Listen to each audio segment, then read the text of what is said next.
Alors, une notion qui est intéressante en pratique, c'est ce qu'on appelle le gabarit d'un filtre. Parce qu'un filtre, c'est bien beau d'étudier un filtre pour un filtre. La question auquel vous aurez à répondre quand vous serez ingénieur, c'est de vous dire, ben voilà, moi je veux filtrer telle chose, je veux me débarrasser de telle partie du signal, qu'est-ce que je prends comme circuit? Parce que là, dans les exercices, on vous fournit un circuit, on étudie le filtre, puis après on dit, bah, c'est quoi l'action sur tel ou tel signal? Mais dans la vraie vie, c'est le contraire. Vous avez un signal, vous savez quelle est l'action que vous voulez faire, et ensuite, il faut déterminer le filtre correspondant. Donc, pour pouvoir faire ça, on va prendre un exemple. On veut, par exemple, vous en avez marre que vous ayez des gens qui passent au bas de votre rue avec la musique à fond, vous avez des basses qui font trembler vos murs, et vous aimeriez bien pouvoir filtrer ça. Alors on va peut-être pas arriver jusqu'à l'effet qui est décrit dans le petit XKCD que je vous affiche là, mais l'idée, c'est d'essayer en entrée de chez vous, de récupérer le son et ensuite de le filtrer pour vous débarrasser de ça. Par exemple, si vous êtes en train d'enregistrer quelque chose et que y a ce bruit qui vous embête, comment vous en débarrasser? Donc en gros, on veut tuer les fréquences inférieures à 10 Hz, par exemple, d'au moins un facteur 100, c'est-à-dire on veut diminuer d'un facteur 100 toutes les fréquences qui sont inférieures à 10 Hz, mais garder intact les fréquences qui sont supérieures à 300 Hz. Parce que vous êtes en train de parler, garder quasi intact, on ne pourra jamais garder parfaitement intact, mais très peu bouger les fréquences qui sont supérieures à 400 Hz. L'idée, c'est de se construire un diagramme de Bode en donnant quelles sont les zones interdites. Donc si par exemple, je me place à 1 Hz, 10 Hz, 100 Hz, 1000 Hz, comme ça. Le 300, il est où? Le 200, il est à peu près au milieu, donc le 300, il est quelque part par là. J'ai 300 Hz. Je veux toucher quasiment pas toucher les fréquences qui sont supérieures à 300 Hz. Alors, quasiment pas toucher, ça veut dire que, en règle générale, on s'autorise une chute de 3 décibels. 3 décibels, au niveau du son, c'est une diminution par 2 de la puissance sonore qui est reçue. Je vous ai dit, cette histoire de racine de 2, il vient en fait d'une histoire de puissance, et quand vous arrivez à diminuer le son de 3 décibels, ça veut dire que la puissance sonore de reçue a été divisée par 2. Donc, on est à moins 3 décibels. Et on ne veut pas que ce soit atténué de plus que ces moins 3 décibels. Donc, notre diagramme de Bode ne doit pas passer, il y a une zone interdite qui est ici. Inversement, on veut avoir une atténuation d'un facteur 100 de tout ce qui est à moins de 10 Hz. Un facteur 100, c'est-à-dire 20 log de 100, 100 c'est 10 puissance 2, donc log de 100 ça fait 2, 2 fois 20 ça fait 40, donc il faut atténuer de 40 décibels, donc faire moins 40 décibels. Donc si ici je suis à moins 20, là je suis à moins 40. Et résultat, je veux que à partir de 10 Hz, je sois au moins à moins 40 décibels, donc ma fonction de transfert ne doit pas passer dans cette zone-là. Ça me laisse toute la zone qui est ici, qui est disponible.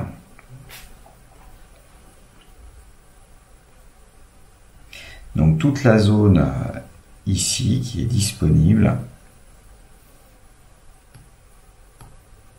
On va dessiner un petit peu mieux. Pour ma fonction de transfert. J'ai le droit de me placer partout là-dedans. Bon, sauf que quand vous allez construire votre fonction de transfert, vous allez dire, bon, bah, je prends un filtre du premier ordre, un filtre du deuxième ordre. Comment est-ce que je choisis? Si on prend un filtre du premier ordre, donc si on prend un filtre du premier ordre, ça veut dire qu'il nous faut un filtre passe haut ou un filtre passe bas. On veut se débarrasser des basses fréquences, donc il faut que ce soit les hautes fréquences qui passent, donc on veut un passe haut du premier ordre. Donc déjà, vous savez que ça va être du côté des hautes fréquences, ça va être constant, effectivement. Mais donc on veut avoir un truc qui soit comme ça, globalement. Jusqu'à 300 Hz. Si à partir de 300 Hz, je descends avec un passe haut du premier ordre. Ça veut dire que j'ai le droit de descendre de 20 décibels par décade. Donc 10, 20, 30. Donc quand j'arrive à 30, ici, je suis descendu de 20 décibels par décade. Le problème, c'est que si je continue ici, à 40 décibels par décade, je suis à 3 Hz. Donc je suis là. Donc un filtre du premier ordre va forcément taper dans une zone qui va être interdite. Si je m'impose vraiment 40 décibels de chute, j'y arriverai pas avec un filtre du premier ordre. Donc, je vais être embêté. De la même manière, si je pousse mon fil du premier ordre légèrement vers les hautes fréquences, dans ce sens-là, à ce moment-là, le problème va être de l'autre côté, c'est-à-dire que les 300 Hz seront quand même pas mal atténués par rapport à ce que je me suis permis de faire. Et donc, ça va poser des soucis. Alors, après, vous pouvez choisir de travailler juste en asymptote et donc de vous dire que asymptotiquement, ça doit passer comme ça. Si je me mets avec un filtre du deuxième ordre, en revanche, si je prends la même chose et que je décide de tomber à partir de 300 Hz, bah, les 40 décibels, je les ai dès que j'ai atteint le 30. Ce qui veut dire que quand j'arrive là, à 10 Hz, je suis cool. Donc celui-là, il est bon. Un autre fil du deuxième ordre qui serait plausible, on va le faire,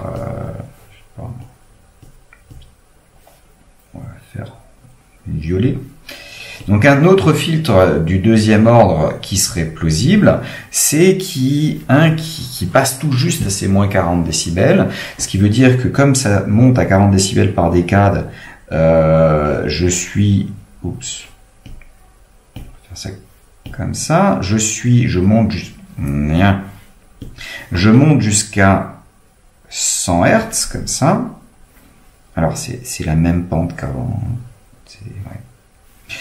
Le dessin est pas parfait, donc on va essayer de garder la même pente. Donc là j'ai la même pente, donc vous, si vous avez respecté avec des carreaux, normalement ce sera un petit peu plus facile. Je monte jusqu'à 100 Hz et après je passe comme ça. Donc lui aussi, il est bon. Quel est l'avantage du violet? L'avantage du violet, c'est qu'il va beaucoup moins atténuer le 300 Hz, parce qu'il y aura une petite atténuation, mais pas trop. Par contre, j'ai pile un facteur 100 quand j'arrive en dessous de 10 Hz, enfin à 10 Hz. Le vert, par contre, lui, va plus atténuer encore les basses fréquences, mais il va avoir un peu plus d'effet sur les 300 Hz. Donc il y a un certain compromis à avoir. Autre souci avec le deuxième ordre, c'est que il va falloir gérer le problème de résonance. C'est-à-dire qu'il n'est pas exclu que tout d'un coup, au milieu, vous ayez, si votre facteur de qualité est relativement importante, vous ayez une amplification forte de ce que vous avez des fréquences centrales, aux alentours de 100 Hz pour le violet ou de 300 Hz pour le vert. Et à ce moment-là, bah, ça pose des soucis, ça peut poser des soucis, c'est pas forcément ça que vous voulez. Et donc il va falloir bien choisir. Donc l'avantage du second ordre, c'est que c'est le seul qui peut marcher ici, mais l'inconvénient, c'est que de temps en temps, il va partir à côté, il va pas forcément faire exactement ce que vous voulez. Mais bon, l'idée, c'est simplement, si jamais vous avez un exercice qui parle d'histoire de gabarit, c'est vous placez les endroits où vous ne voulez pas que votre diagramme de baud passe, que votre fonction de transfert, votre gain passe, et ensuite vous essayez de construire un gain qui marche en sachant qu'il y a des contraintes. Premier ordre, c'est des pentes au maximum de 20 décibels par décade. Deuxième ordre, vous pouvez atteindre les 40 décibels par décade.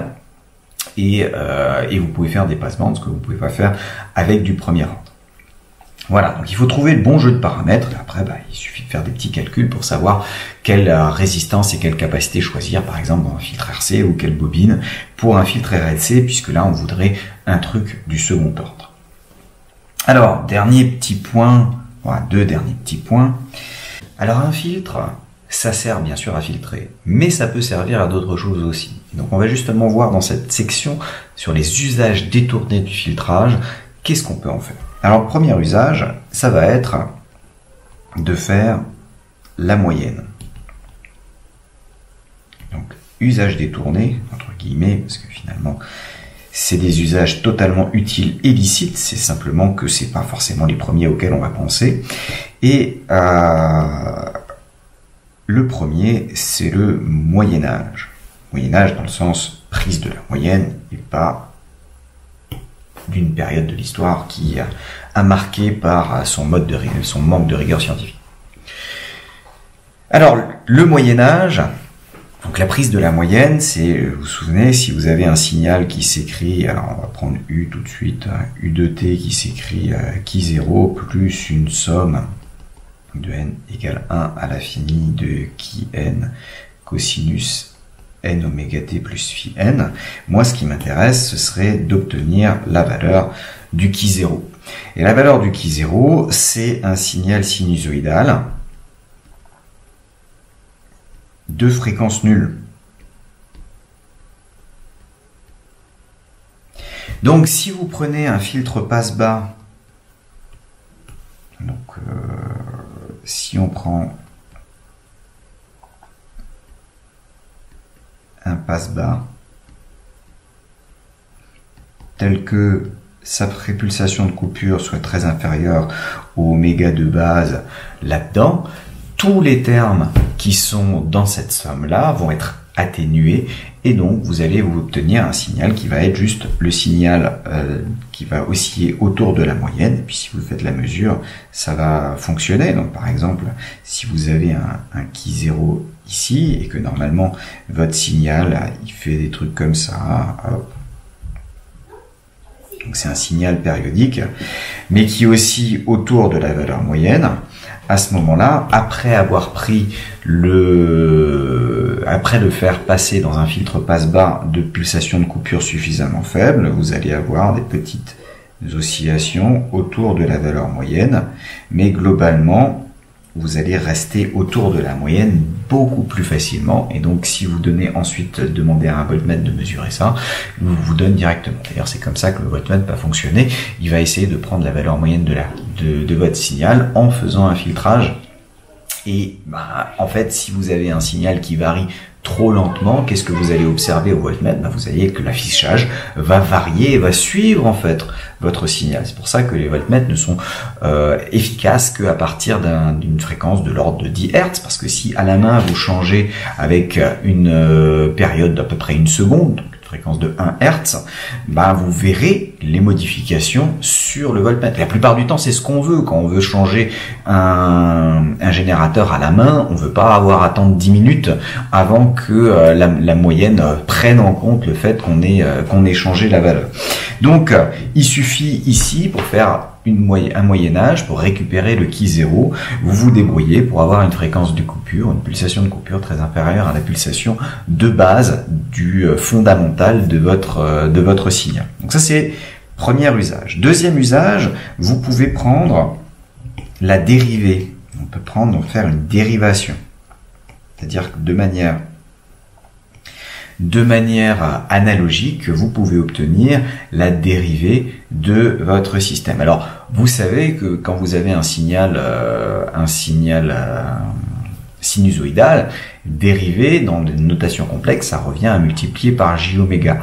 Et donc, j'aimerais bien pouvoir utiliser et avoir une fonction de transfert qui fasse finalement une multiplication par j oméga. Si vous prenez la fonction de transfert d'un passe haut du premier ordre, donc j oméga sur oméga c sur 1 plus j oméga sur oméga c, et que vous regardez à basse fréquence, Donc vous vous placez pour oméga très inférieur à oméga C. À ce moment-là, ça va se comporter comme en haut c'est J oméga sur oméga C et en bas c'est 1 qui est prédominant, donc il me reste que le J oméga, le rapport me fait J oméga sur oméga C. Donc j'ai bien une multiplication par J oméga, et donc comme mon US complexe il s'écrit H fois UE, vous avez que US de T, ça va être à peu près égal à 1 sur oméga C fois la dérivée de la tension d'entrée. À condition que toutes les fréquences qui correspondent à votre signal d'entrée soient effectivement inférieures, très inférieures à la fréquence de coupure de votre système. Alors certes, on a bien que la tension de sortie va être à un facteur près proportionnel à la tension d'entrée. Le problème, c'est que on utilise un passe haut à basse fréquence. Donc passe haut utilisé à basse fréquence.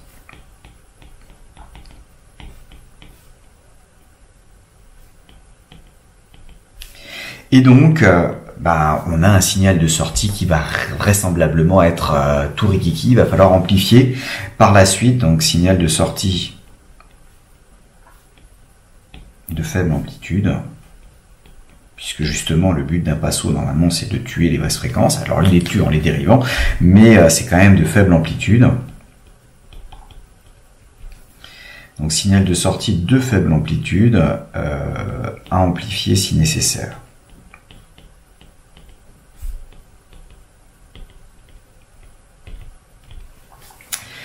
Alors, bien entendu, donc on a signalé qu'il fallait que la pulsation de toutes les fréquences, de toutes les harmoniques soit inférieure à la pulsation de coupure. Du coup, c'est assez difficile d'utiliser en pratique parce que quand vous avez un signal compliqué, par exemple un triangle va avoir une infinité d'harmoniques. Alors la taille des harmoniques diminue au fur et à mesure, mais pour avoir vraiment la dérivée qui va redevenir un signal carré, ça va prendre très souvent un petit peu de temps et un petit peu de difficulté pour l'avoir correctement.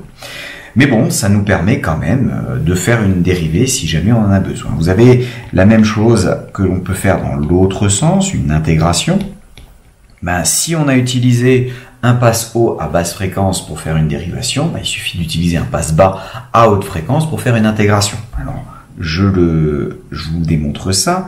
Donc, si on prend un passe bas utilisé à haute fréquence, pourquoi est-ce que ça nous fait une intégration? Donc le passe bas H va être en 1 sur 1 plus J oméga sur oméga C.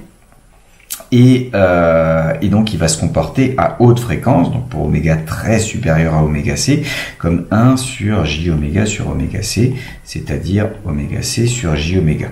Donc quand vous écrivez que US c'est H fois UE, vous avez donc du oméga C UE sur J oméga. Ce qui veut dire que J oméga US c'est égal à oméga C UE, et donc que la dérivée de US c'est oméga C fois UE quand on revient en notation temporelle normale.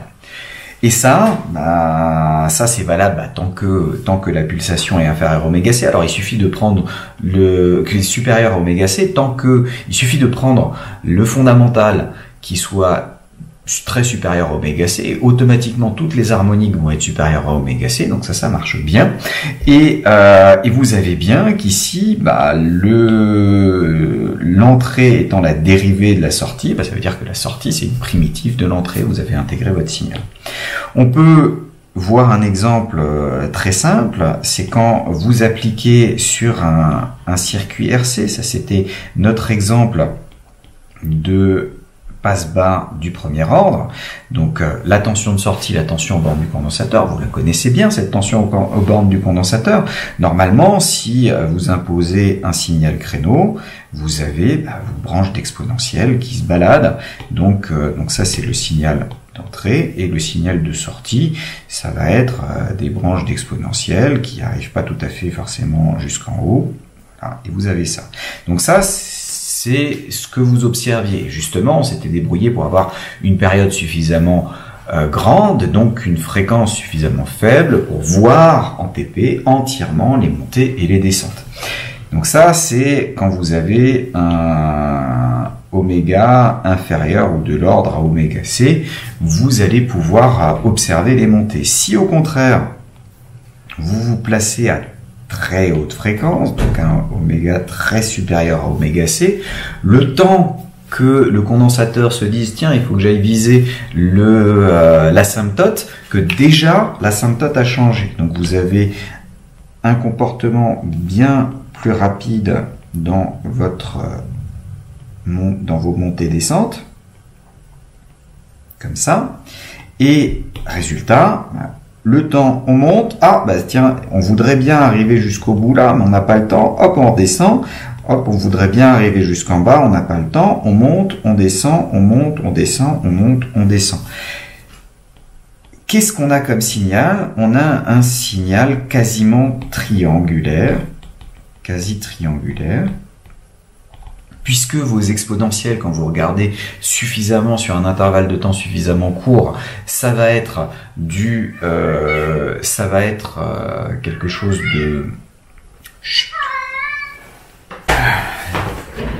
Donc vous avez un signal quasiment triangulaire, puisque les exponentielles sont assimilables à des bouts de droite, et la primitive d'un signal créneau, c'est effectivement un triangle. Donc ça marche pour l'intégration, et puis ça peut se comprendre relativement facilement.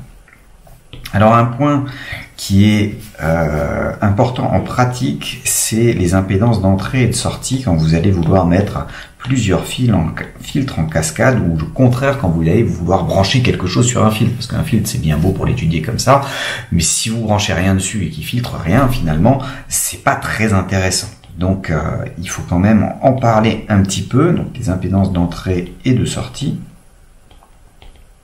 problème de la mise en cascade.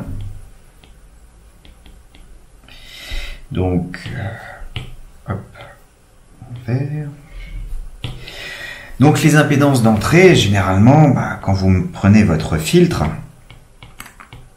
vous mettez une tension d'entrée, vous obtenez une tension de sortie, oui.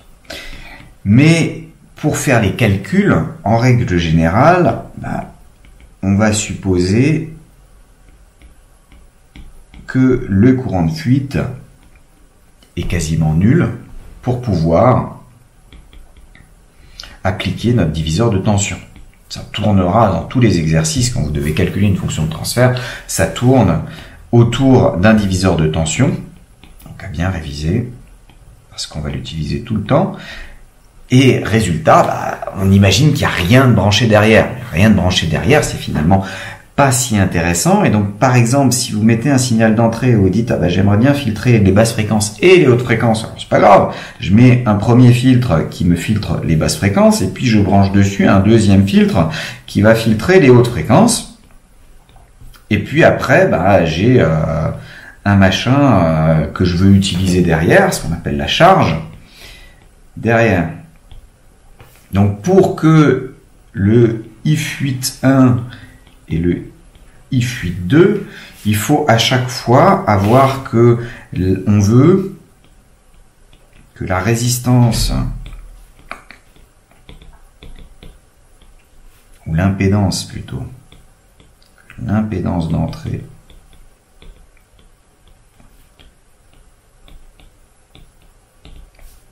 du filtre 2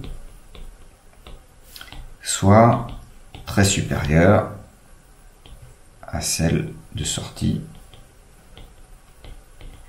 du filtre 1. Pour que à chaque fois vous ayez un minimum de courant. Alors à peu de courant, c'est pas un problème, puisque ce qui nous intéresse en règle générale en électricité, c'est les tensions. Mais le fait de mettre quelque chose, et ça on le verra en particulier dans les exercices, le fait de mettre une charge derrière votre filtre, en règle générale, ça va modifier les caractéristiques du filtre. Remarque, en général,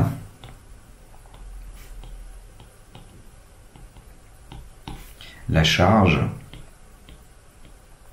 modifie les caractéristiques du filtre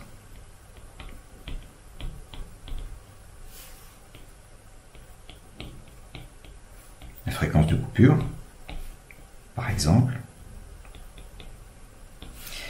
mais pas le type de filtre. C'est rare que ça modifie le type de filtre. Donc si un passe haut, ça reste un passe haut, un passe bas, ça reste un passe bas. Alors il est possible que ça puisse limiter la descente, donc limiter la désamplification, mais en règle générale, ça ne va pas modifier le type de filtre que vous allez avoir à disposition. Donc c'est cet aspect-là sur lequel on s'appuiera un tout petit peu plus pendant l'été.